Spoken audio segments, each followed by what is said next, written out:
Hi, welcome to our first edition of Family Fandom Talk, FFT, a show where we invite families, a parent, and a kid to talk about the latest fandom. My name is Emily, and this is my dad, Michael.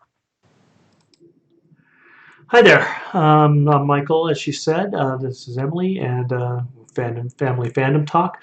This is our first episode or edition, and the idea of this eventually, right now, it's just going to be me and her, but ideally, we're going to be able to get other families involved, other sets of parents and kids, and so I wanted to go ahead and introduce the rules for the show. So the rules for the conversation will be: one is no cursing, family-friendly show, obviously.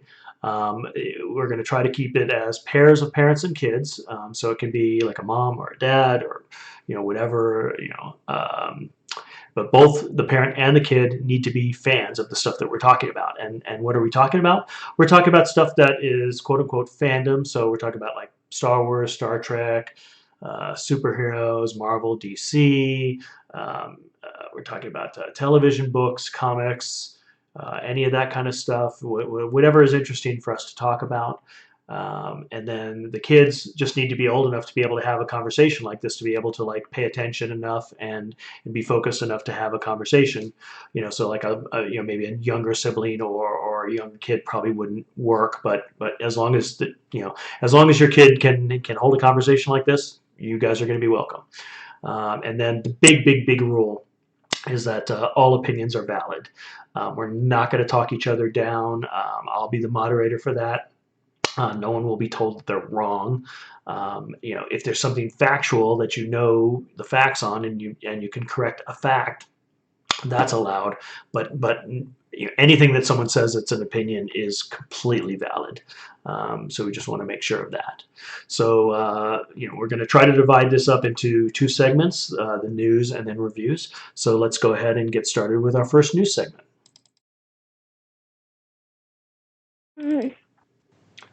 Okay, so for our news, we took a couple notes. Let's see.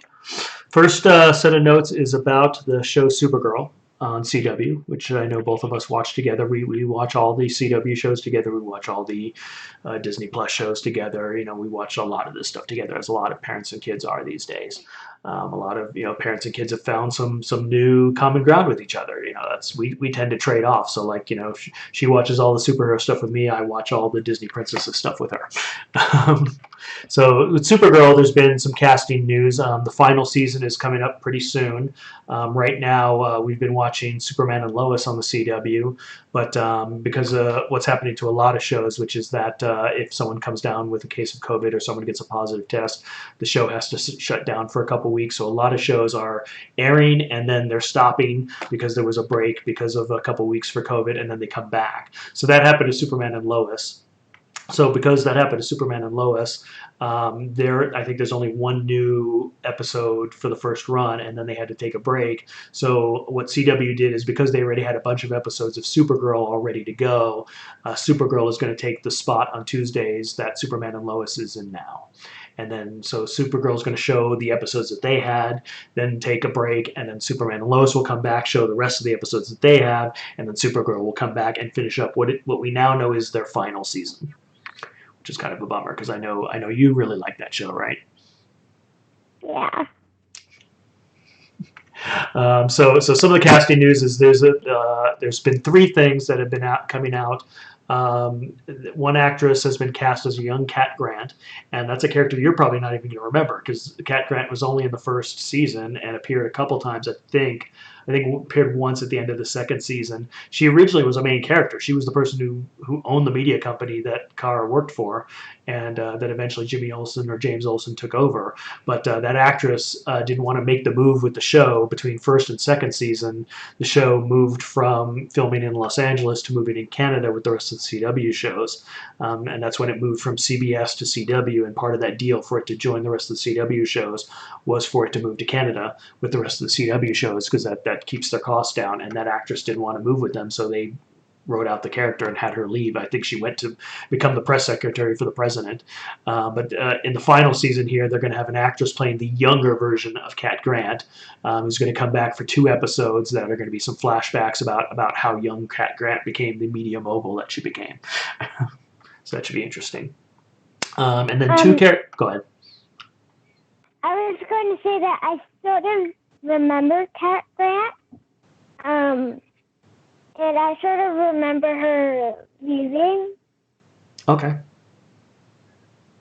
Yeah, it was sad for Kara because she loved her as a boss. Yeah. Mm-hmm. You can go on to the next part of. Okay, so the other casting are 2 alien characters. One actor has been cast in an unnamed, like we don't know a lot of details. We know that it's an alien character who his traumatic past, something bad that happened to him in the past, is going to be the story that moves the characters into their final mission that will end the series. So we don't know much about that character. And then the other character is actually an actor that is familiar to CW audiences, Jason Behr, who actually originally played the main character on the show Roswell, back when that was one of like the original shows that was on that network. He was a teenager then, and now it's like 20 years later, he's going to be back as an adult playing a unnamed significant Kryptonian. So I don't know. So it's someone who's an important. Yeah, that got your attention. Yeah, it's an unnamed significant Kryptonian who factors into the final season. I don't know. Can you think who's like a big important Kryptonian we haven't seen on the show yet? I don't know. I don't know that many Kryptonians. You know, like the comics. Sure. The comics. So you have the better chance of guessing it. I mean, my first thought is General Zod because it's a character that they haven't used in the CW, shows yet. At least I don't think so. I'm trying to remember. I know they did a bunch. There were a bunch of Kryptonians towards the first and second season because it was Kara's aunt. It was like the twin sister of her mom came back and led like a Kryptonian army. I don't think there was a General Zod, but there might have been a mention of a General Zod. So, we'll have to see. I thought they were going to use General Zod in Superman and Lois. Yeah, and they still might, so who knows? So like I said, that premieres on March 30th. The next thing I had some comment or some notes on the new Powerpuff Girls CW show, which for those who don't know, it's going to be an adult version of the Powerpuff Girls. So it's the Powerpuff Girls grown up, and the idea is the cartoon happened, and the cartoon was the real story that happened to these 3 sisters, and then now they're grown up and they're dealing with the kind of like a child actor thing, like it's like child actors in their 30s, and okay, how did my life turn out because I was a child actor. The idea is it's the 3 Powerpuff Girls, and it's how their life turned out because they were superheroes when they were like 6 years old or 7 years old or however old they were supposed to be, and the casting. So they announced the casting of the 3 girls, and there's at least 2 of them that are familiar. Chloe Bennett, who was on Agents of S.H.I.E.L.D. as Daisy or Quake, she'll be playing Blossom. And you know the characters much better than I do and their personalities and stuff like that. Yana Peralt, who I know she had been in something significant, but she'll be playing Buttercup. And then someone who I know is very near and dear to your heart because you're a humongous, one of the biggest Descendants fans. And so your favorite from Descendants, Dove Cameron, will be playing Bubbles. And the character Bubbles is my mom's favorite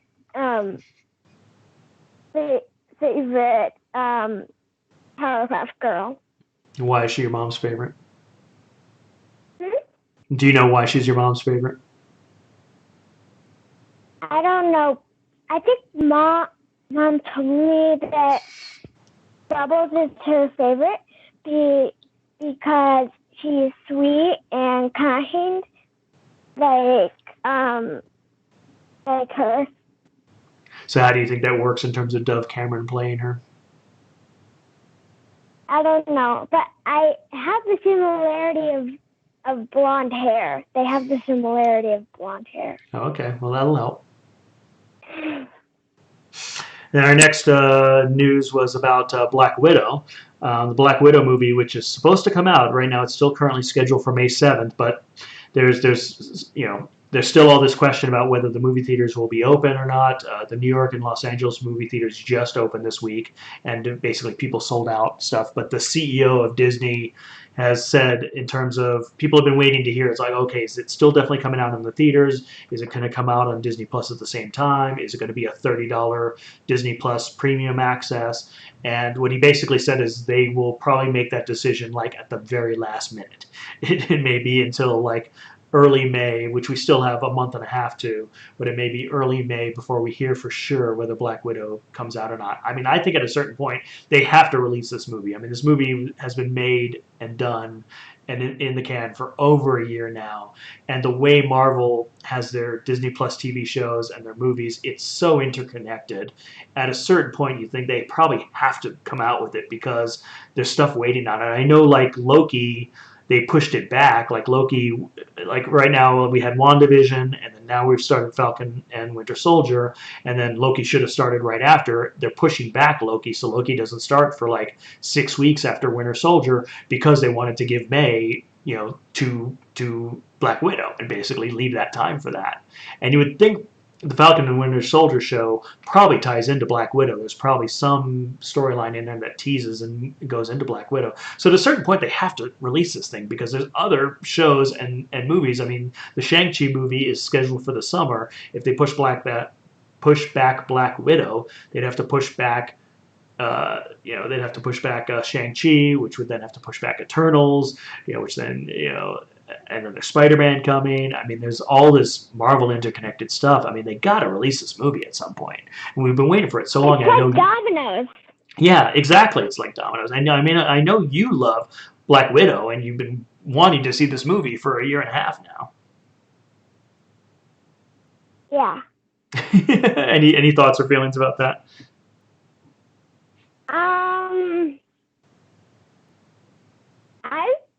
I'm just excited that we have all this Marvel stuff.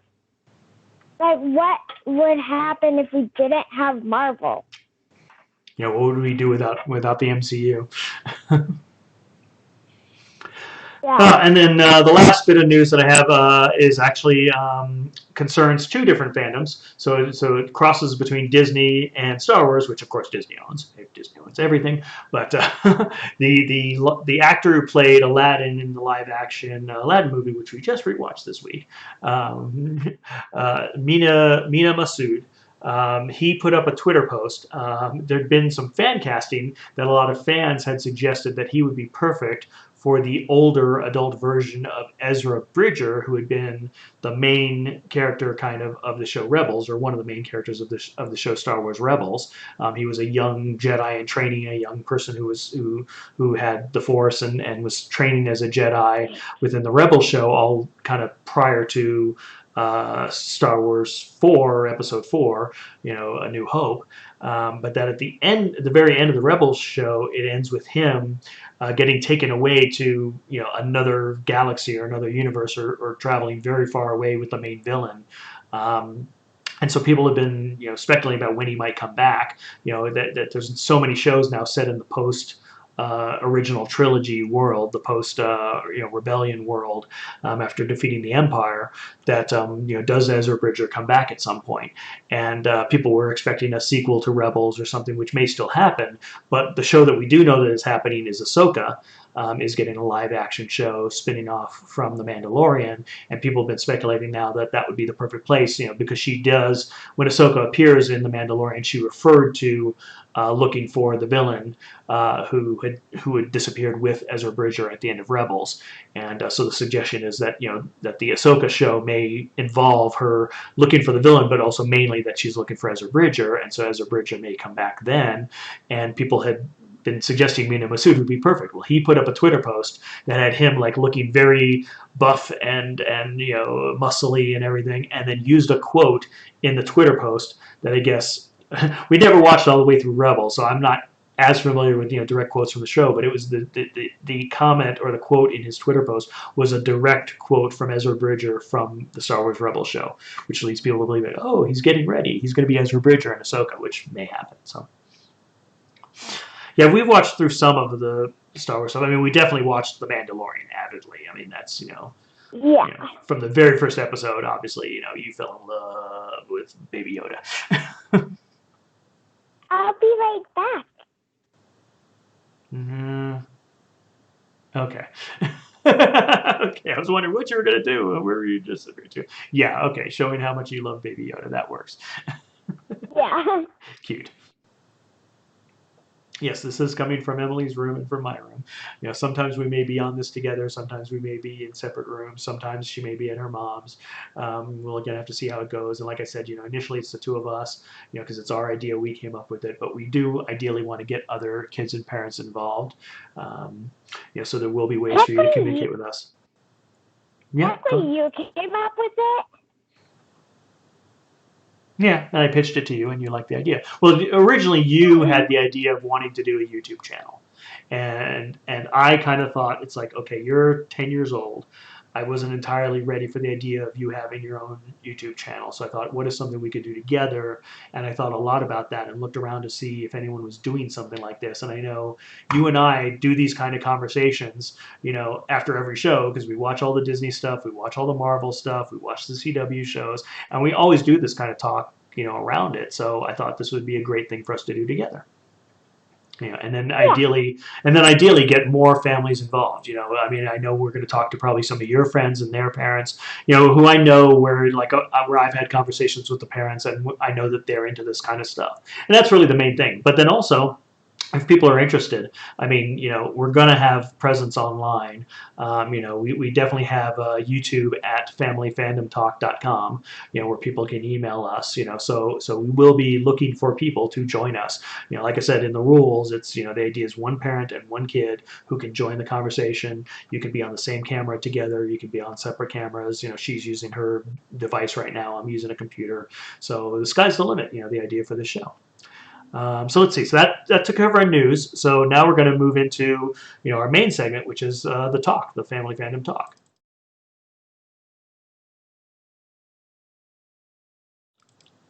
Okay. I don't know if that actually, I think they're in the logo. I don't know if our voices are actually on there, but it was actually cool. You had actually said talk time, and that would make a great bumper for that. Okay, so for discussion, I mean, really the idea is to just talk about what we've been watching and or what we've been reading, or what we've been listening to, anything like that. Each week we're going to make some notes and see. I mean, we watched WandaVision. We watched WandaVision a lot. I mean, we watched WandaVision every episode at least a couple times. I know about midway through we rewatched like the first half of all the episodes. We would go on afterwards and watch YouTube. People talking about, episodes, looking at rumors. So now that it's all done, what do you kind of think about it?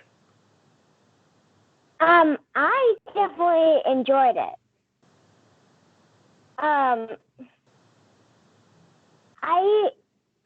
I keep thinking how amazing it would be to have at least a part of WandaVision's power. Well, I mean, Wanda's power. I don't know why I said WandaVision's power. That's okay.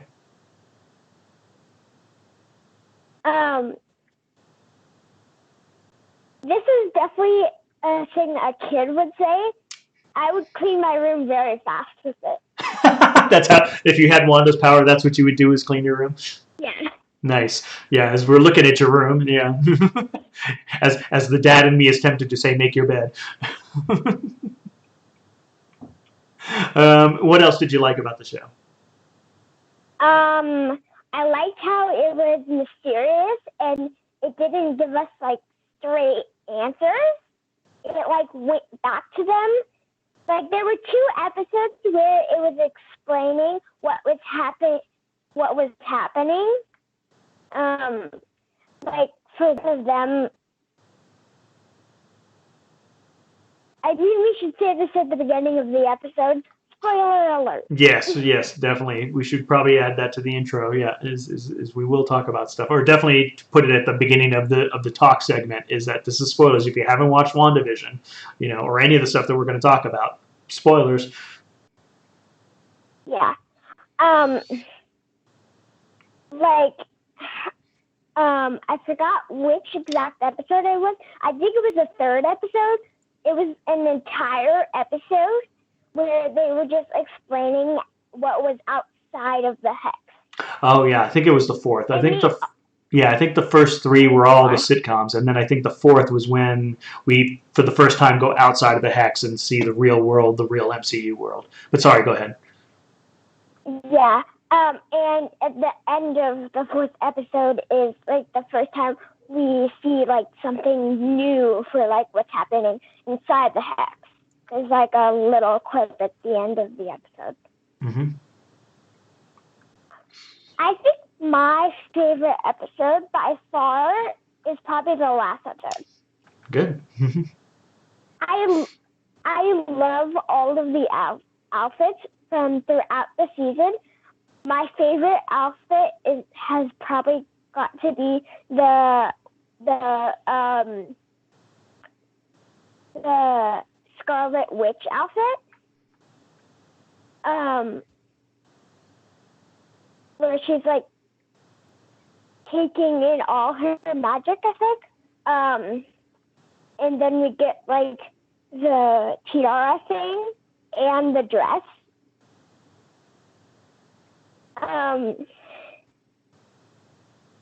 What was your favorite? Well, I was about to say, so in other words, you being a redhead who likes to cosplay at conventions means I'm going to be spending money for a WandaVision Wanda outfit for you at some point. Probably. Right.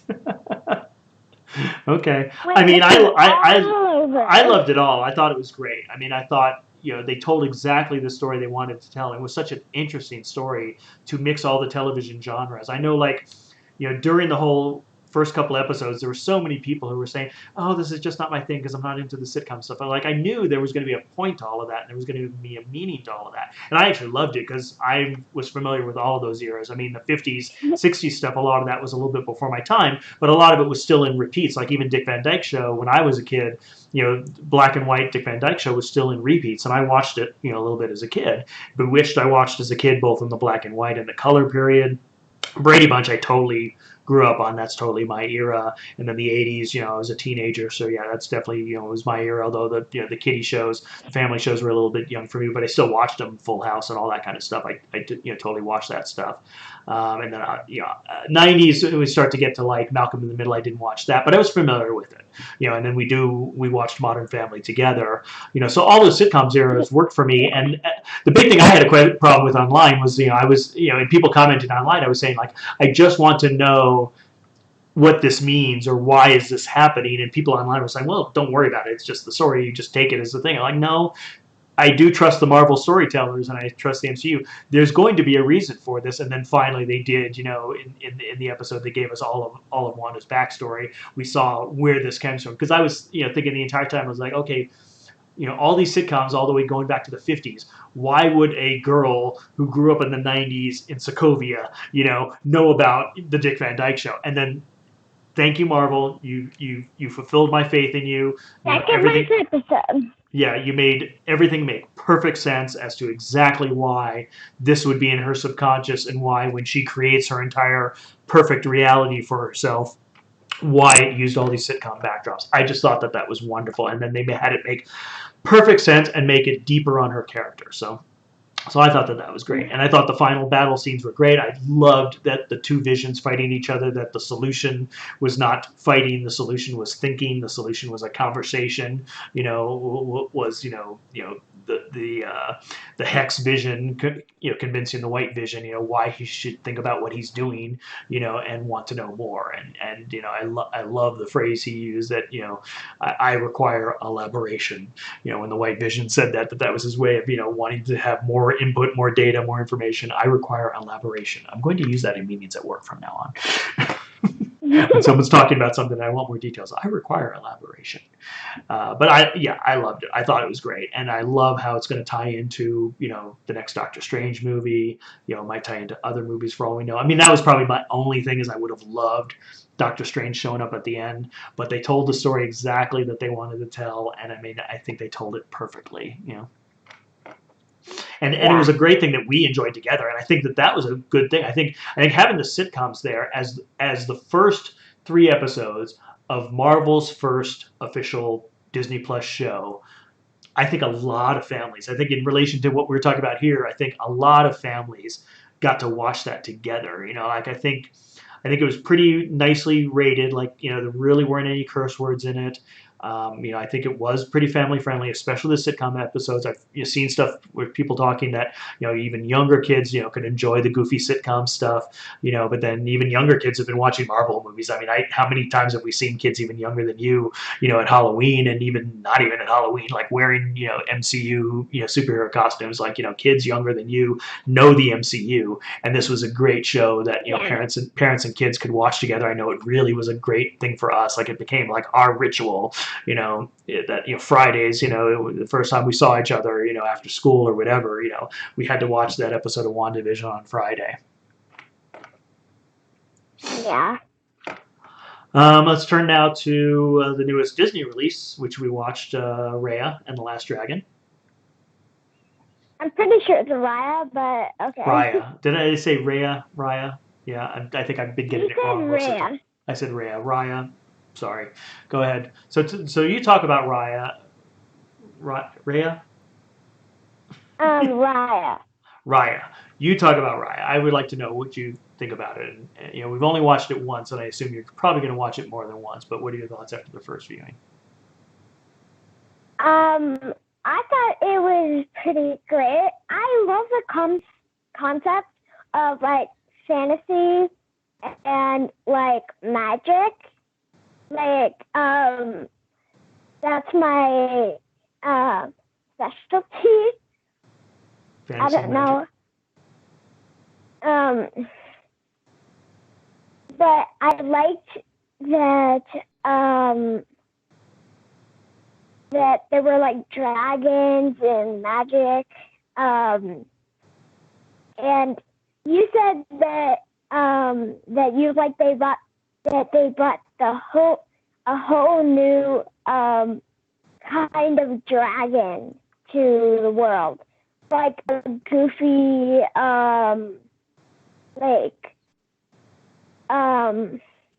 not wise dragon.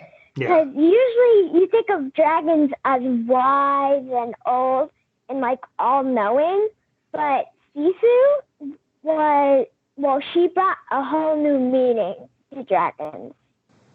Yep.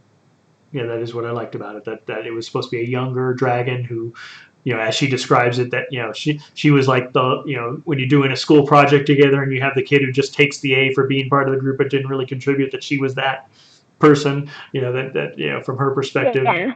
And we find out later that she did play more of a role. She was more important to that group than she felt she was. That was more about how she felt about herself.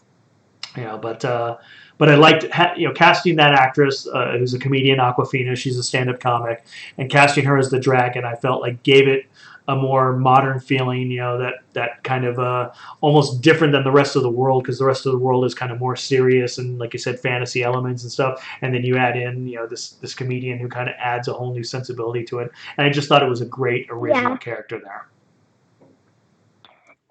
And we both liked that the whole meaning of the movie was trust. Yep. Mm-hmm. Yeah, that was the way to spoiler alert, Raya, she said that you can't trust anyone, but really to fix everything in the world, you have to trust people. Yep. I think, sorry, go ahead. Mm-hmm. You can go ahead. I was just going to say what I commented. I think we've been seeing a lot of stuff recently where, I like that, like you said, the main theme is trust, but specifically the solution to the world's problems is teen girl friendship. Yeah. and there were certain people in the movie that you had to trust. And another element of fandom to talk about is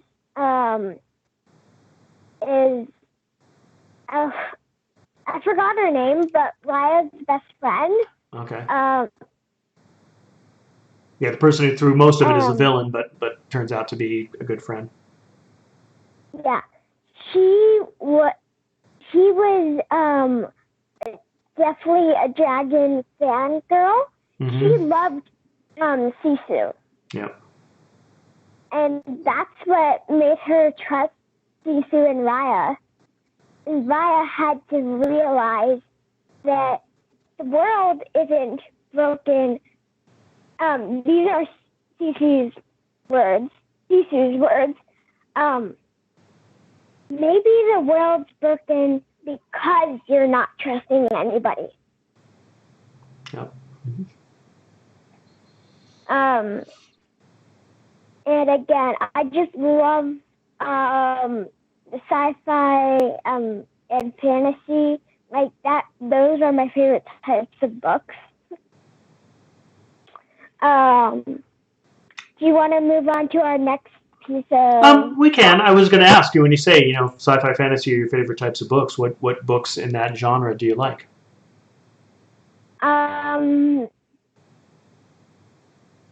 Well, I like adventure books that have fantasy elements, and other books that sort of have to do with space, like science fiction.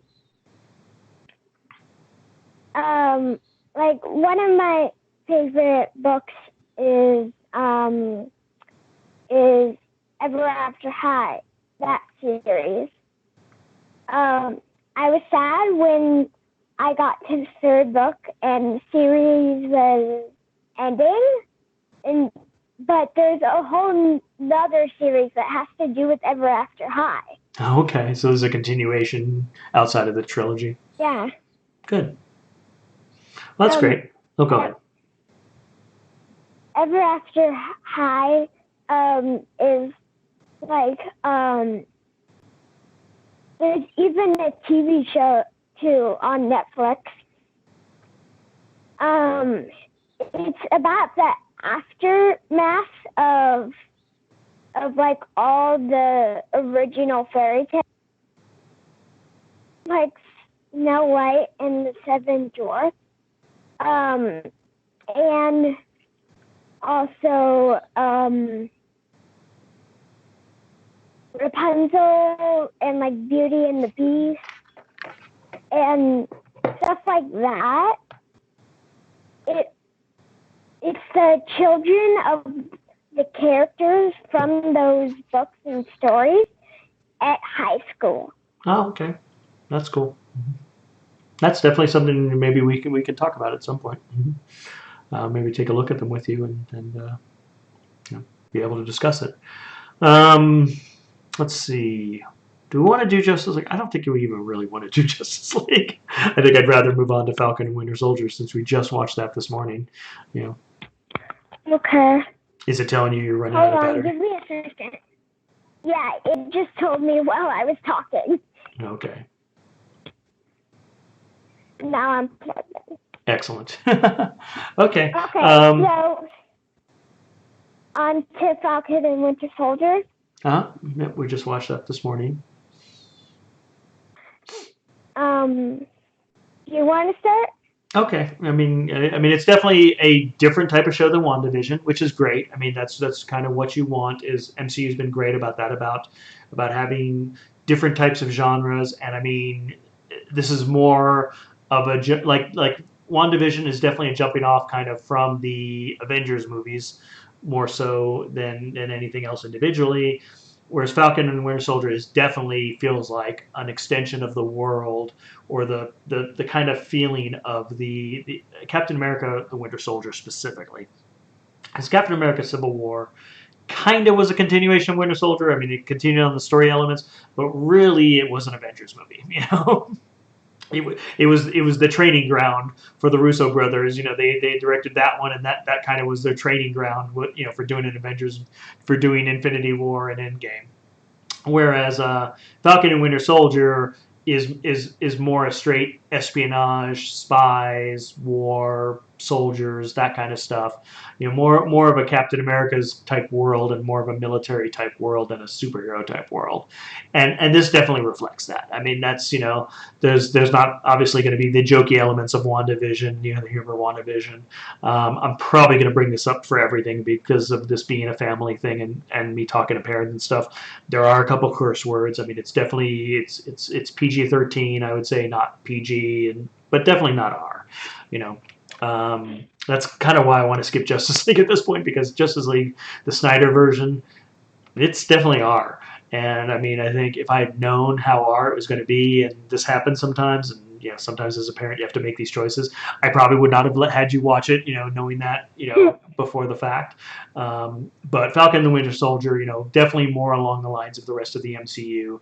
I think it was maybe 2 curse words in the first episode, and not nearly as bad as Justice League was.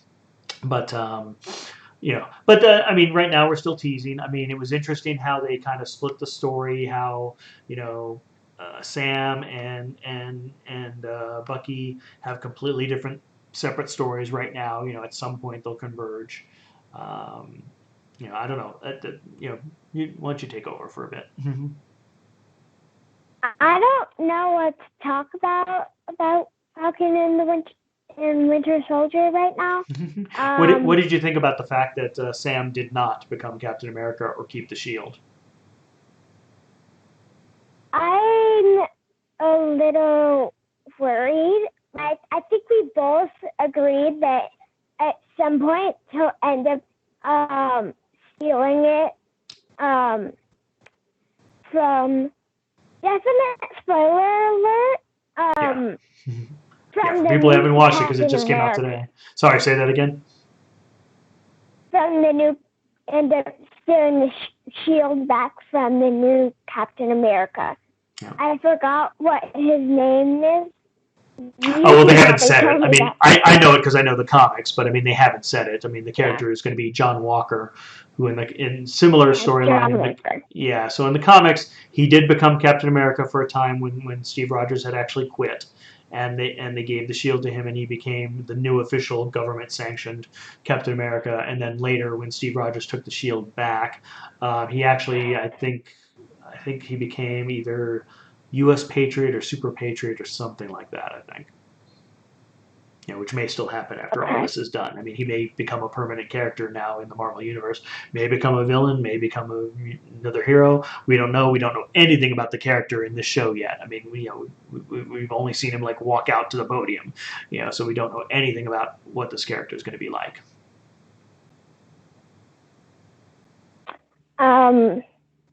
Yeah. So far, I'm not really that excited. For me, I determine if I'm excited from reading the description of the episode. The description wasn't that exciting. Yeah. I'm going to try my best to quote it. Sam Wilson and Bucky Barnes realize that their life is anything but normal. Yeah, it's definitely a different type of show, and I mean, at some point we're going to ramp into a lot more action when they probably get together and they fight off this new, organization, the what is it, the Flag Breakers or whatever. They're definitely going to get more action. Flag Crushers. Flag Crushers, yeah. I mean, that opening scene, though, that opening segment, the opening mission with Falcon, trying to rescue that hostage from Batroc. Are you doing flying? Yes, I'm trying to fly. Nice. And what did you notice about the setting on that? I noticed that it looked like the canyon from another Marvel, well, an MCU movie, Captain Marvel. Mm-hmm. It looks like the same canyon from the end of the movie, where Maria Rambeau. Right, Maria Rambeau. Or her mom. It was Yeah. Monica. Maria Rambeau. Oh, that's right. Okay, you're right. Okay, Monica's the daughter, Maria's the mother. You're correct. Very good. Yeah. It took me a second to think of her name. Yeah, Maria Rambeau. Yeah. Where she's getting chased by the Skrull. Yeah. Or not Skrull, Kree. It wasn't a Skrull. Kree. It was Kree, yeah. And there was the giant piece of canyon in the middle, and where she was getting chased by Kree, and then she went one way, and the Kree person went the other way, and then she just came out on this side, and she was just shooting at the Kree spaceship, and if I remember correctly, she got the Kree person. Mm-hmm. Yeah, she won the battle. Mm-hmm. Yeah, no, I mean it was very reminiscent of that. I mean, I think Hollywood probably uses a lot of the same canyon. I mean, it's actually reminiscent of a film that I think that you're too young to know, Independence Day. It's very similar to some scenes in there. So yeah, it definitely felt familiar, but it was very exciting, and it was a great showcase for Falcon. I mean, we'd never really gotten to see him do an entire scene really the only time he's had his own solo action scene like that for an entire beginning, middle, and end of a fight was his fight with Ant-Man, that he lost. That's like, don't tell Cap this ever happened. This time we got to see like a full length 10-minute action sequence with Sam fighting people, and where he wins and where he's the big hero. So I thought that was a great introduction, a great reintroduction to the character. And I mean, there's an old premise that Jim Shooter used to tell all of his writers. He was the editor of Marvel Comics back when I was a kid, and he used to tell all the writers, every comic is a kid's first comic. Or someone's. I think he didn't even say kid. I think every comic is someone's first comic. And so, with all the MCU stuff, with the exception pretty much of Infinity War and Endgame, when you're doing a movie and a series, you always got to go into that and just, you don't want to reintroduce everything and reintroduce the world, because you've done some world building. You've got other movies that this is connected to, another series. But you always want to start out with the premise that, you do need to reintroduce the characters, to some extent, because, there may be people coming into watching Falcon and Winter Soldier who didn't watch all the Marvel movies, so having a great introduction, to the character like that, to just establish, who Sam is, that, he's got the wings, he's got Redbird, that, he's a great pilot, but he's a pilot specifically of this specialized, set of wings that he uses as his Falcon suit, and just, how good he is in the air, so if, for someone, if this was their first MCU experience, I thought that was a great introduction to the character there. Yeah. Well, do you think that covers our first review section? Yep. This was our first show. I think it went really well. Our hope is to do this every week. We plan on probably trying to do it Sundays at 4 p.m. Mountain Time. So figure out your stuff accordingly. That we would stream live to YouTube, because this is first and foremost a YouTube show. And we hope to see y'all next time. Anything left to say?